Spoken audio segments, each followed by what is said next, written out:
Magandang araw mga operate. So ngayon Amoris, wala tayong operasyon ngayon. Itong gagawin natin ngayon ay magtatanggal tayo ng gulong. Yan guys, kasi naplatan tayo sa ating araw-araw na ginagawa. Yan guys, nandito po yung mga ating mga batos. Nagpapatulong po ako ng pagtatanggal ng gulong. So yun guys, ang ating for today's video. Samahan nyo ako guys pag aking vlog ngayon sa araw na to. Yan guys. Update ko lang kayo mamaya guys pag natanggalan namin to. Hindi ko na ang iba nakuha na ng video kasi hindi na pantay yung ibang kamera. Yung cameraman natin nagkakamali. Yan guys, hindi ko nakuha na lahat ng kabuuan pagtanggal o pagbuo. Pero nakita nyo naman guys. Yan ang aming barangay captain sa Katipunan, Abing Aranas. Yan guys, ang ating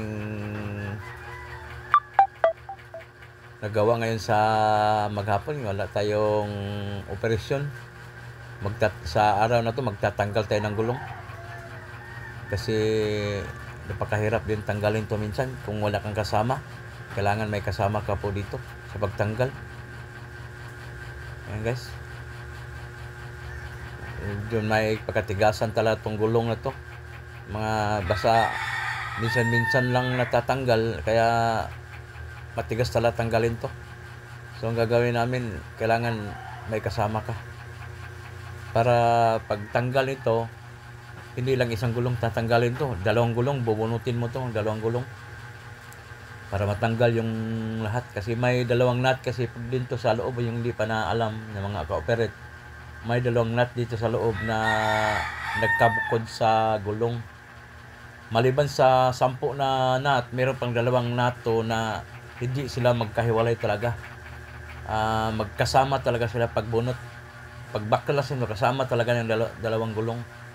Pwede tanggalin mo yung isa, pero kung makuha mo yung dalawang nut dun sa loob, pwede mo iisa-isahin.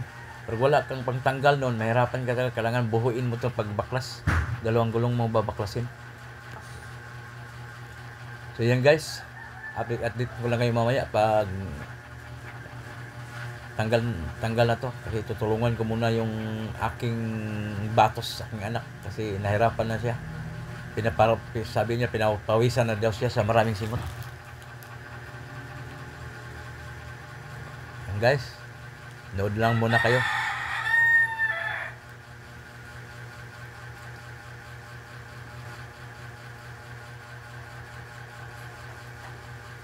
Matigas talaga tong guys, yung dalawang gulong pag minsan-minsan lang matanggal. So ngayon guys, papalitan ko ng aking panganay na anak kasi may pupuntahan daw siya sa taas. May nagde-deliver po ng pug. So yung lamtak daw na baon daw. Yan guys, dito na po kami sa vulcanizing shop. Yan, ako na ang ako na ang nagbaklas nito. Hindi ko nakuha na ng video paano ko nabaklas kasi yung camera natin hindi kamali yung cameraman natin, umikot-ikot yung camera. Kaya ko na lang, ina-cut ko na lang.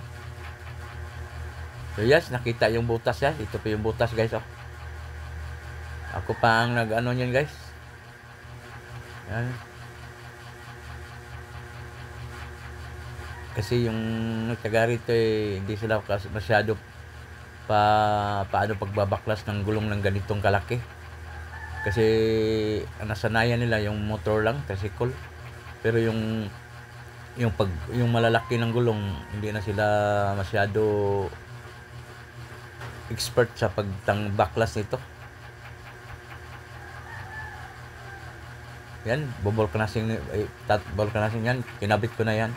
Ako rin nagkakabit yan kasi hindi sila kabisado sa paano pagkabit. Kailangan magkabit yan, kailangan ingat-ingat talaga kasi maipit din sa ilalim yung interior niyan. Yan, mabigat kasi yung ring niya pati yung gulong. Kaya pinahanginan ko muna, panalagyan ko ng hangin kasi para maipit yung tire flap niyan. Meron pa lalagyan pa ng tire flap niyan eh. So yung mga guys, yung mga ka-operate dyan, hindi pa nakasubok ng ganito pag-vulcanizing. At tandaan nyo, lahat tayo ay mga operate, hindi lang tayo operator. Katulad sa akin, hindi lang ako isang operator. Meron din akong nalalaman ng konti ng pag-vulcanize, pagbabaklas ng gulong. Kasi importante yan sa isang operator o driver, na hindi lang ikaw isang operator, kundi marunong ka ring magbaklas ng gulong, pag-vulcanize, pagkakabit. Kasi importante din yan sa isang operator, mga ka-operate. Pero sa isip nyo, kung hindi nyo kaya, pagbaklas, wag na lang yung galawin.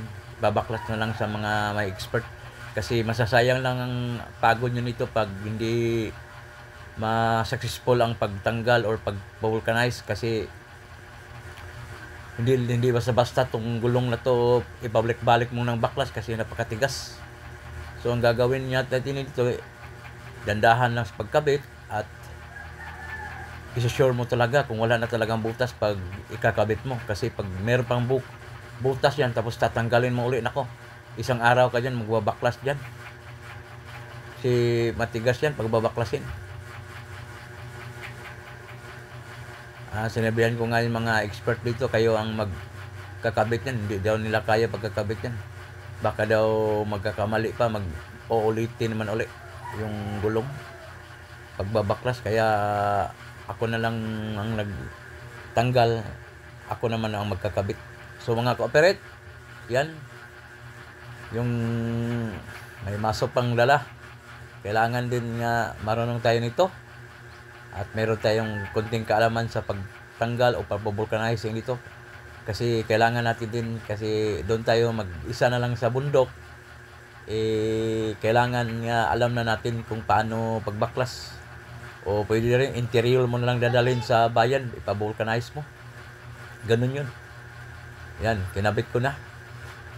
Kasi dandahanin mo lang yung pag-dik-dik ng maso kasi baka pumasok yung kalso sa loob. Doon mabubutas patuloy yung yung interior.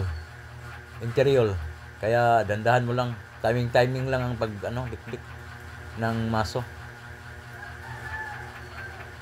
Ayan. Kasi mahirap na pag napasok yung doon pa tumama sa interior, tanggal na mauli na to. Napakahirap din naman na tanggalin to. Medyo may pagkahirap. Kasi hindi ito katulad sa ibang sa ibang gulong na maluwag lang siya tatanggalin, pero ito masikip talaga to. Dandahin mo lang yung pagliklik mo. Kasi timing lang yan. Medyo meron mahirap talaga yun. Yun. Kasi akala nila ako isang operator, hindi. Kailangan pumasok ka nito, kailangan may diskarte ka rin sa ganitong paraan. Hindi lang isang operator, kundi isang mekaniko, isang vulcanizing, magtanggal ng gulong, kahit ano gagawin mo, basta kaya mo lang sa isip mo nga kayanin mo yan. Pero magdadalawang isip ka sa isip mo, wag na lang, baka magkakaroon pa ng problema.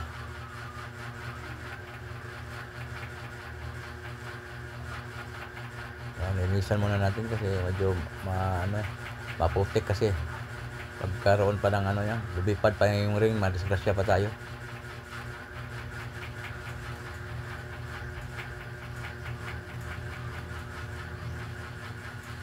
Yan. Kaya yung pagkabit ng ring, kailangan may diskarte ka rin dyan. Hindi mo maikakabit yan pag wala kang alam dyan. Kailangan may diskarte ka talaga dyan. Paano mo maibaon yung ring. Yan. Ganyan ang dikdikin mo muna sa gilid bago mo ibabaon yung ring. Yan. Kalsuhan mo ng gitna. Tapos hampasin ng maso yung gilid. No? Tingnan mo, gumaganti yan pag hindi mo iniipit sa bakal. Ipitin mo yan.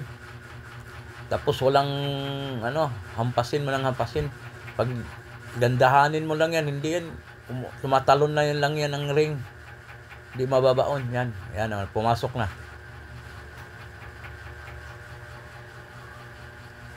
Yan. Ganun talaga ang buhay isang ka-operator. Akala nila madali lang pag-ooperate. Hindi lang mag-ooperate, kundi magbo-vulcanize ka pa. Ikaw magbo-vulcanize ng gulong mo. Kung maplatan ka. Hindi yung katulad sa ibang kumpanya, iwanan mo yung gulong, may magbo-vulcanize. Pero dito, iba sa amin dito sa amin. Kailangan ikaw magtatanggal ng gulong, ikaw magbabaklas, ikaw magbo-vulcanize. Yan. Ayan ang ng isang ka-operator vlog na mahirap talaga, mahirap minsan pero kakayanin para sa pamilya. Ganyan talaga ang buhay. Yeah. So kasi bata pa kasi ako ganito. Hindi pa ako marunong mag-operate, nagda-drive. Yan talaga ang yung ginagawa ko, magbubulkit. Hanggang nagkakaroon akong lisensya, natutunan nag-drive. Kaya ito, akala ko graduate na ako nito, hindi pala. Patuloy pa rin hanggang ngayon, nag-vulcanize. Paano, hindi kasi madalang lang ito dito na marunong ng ganito pag-vulcanize Kaya, sige lang, ganun talaga ang buhay. Yung dalawang anak ko nga dito tumulong hindi nga ko pinaasa sa kanila baka magkaroon pa ng problema tong gulong. Kaya ako na lang. So yun guys, tapos na tayo ang ginarga ko na sa aking tricycle. Dadalhin ko ito sa bundok kasi busy ngayon ang mga sasakyan sa LGU Kaya ang ginagawa ko, sariling tricycle ko na lang kinakarga to. At dadalhin ko ito sa Barangay Katipunan. Yan guys. Kaya tayo may diskarte dito pagdating nito at para makakilos tayo ng maaga. Kasi umasa tayo sa iba, hindi yan. Patay ang ating ang operasyon natin. Hindi matuloy-tuloy. Kaya kilos ka-operator vlog para matatapos ang trabaho at ibang trabaho na naman pag dating naman sa ibang barangay. Pero hindi na tayo umasa sa iba at tayo kikilos naman para maaga tayo matatapos. So yun guys, ihahatid ko na ito sa aking bako. Hindi ko na iba nakuhanan ng vlog kasi sobrang taas, baka magsawa kayo sa papanood sa akin. Kaya pinutol-putol ko na lang. Kaya medyo mataas na ang ating Yan guys. Ayan po. Nagkakabit na po kami dito sa gulong. Kinakabit na namin yung gulong nito para ito'y matatapos din. Kasi may re-rescuehin kami nga dump truck doon sa itaas na baon daw sa pag-deliver sa yung mayroon pang driver ito kasama namin pagtulong para madali daw. Ma-rescue yung dump truck niya doon, baon yun, yung nakatabo ng ulo. Yan ang driver doon sa dump truck na baon. Yan. So yan guys, ang ating update ngayon. Maraming salamat sa lahat, sa ating mga viewers, mga subscribers, mga ating magiting na viewers. Magandang hapon, magandang araw, good evening sa inyo lahat. Yan lang po ang ating update. Maraming salamat po sa lahat. And ingat-ingat kayo lagi sa araw-araw. And God bless you sa inyong lahat. Ingat po kayo lagi. At huwag niyo kalimutan sa araw-araw magdasal. Yun lang po ang ating for today's video. Maraming salamat po. And bye-bye.